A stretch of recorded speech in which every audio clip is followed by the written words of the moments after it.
అందరికి నమస్తే అండి. సో కొంతమంది ఈ డౌట్ ఉంటుంది, చాలా మంది కన్ఫ్యూజన్ గా కూడా ఉందన్నమాట. సో మన వెన్నుపూస అనేది స్ట్రైట్ గా ఉంటుందా లేదంటే కొంచెం వంగి తిరిగి ఉంటుందా అనేది చాలా మందికి డౌట్ ఉంది. అసలు ఏందని చాలా మంది కన్ఫ్యూజన్ కూడా అవుతున్నారు. సో ఈ వీడియోలో క్లారిటీ ఇవ్వడానికి ట్రై చేస్తాను. సో సహజంగానే మన వెన్నుపూస అనేది మెడ దగ్గర, వీపు భాగంలో, కొద్ది నడుము భాగంలో చిన్న చిన్న వంపులు ఉంటాయండి.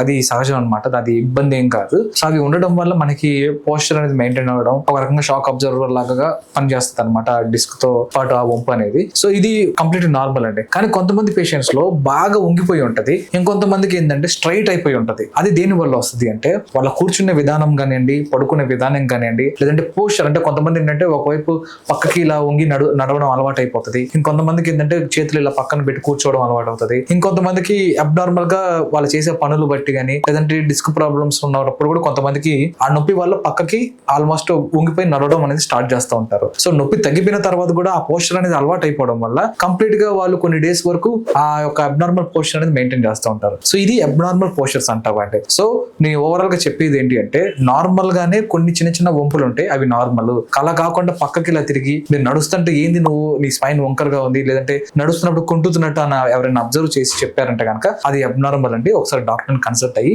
ఒకసారి బెస్ట్ ట్రీట్మెంట్ తీసుకోవడానికి ట్రై చేయండి. Thank you.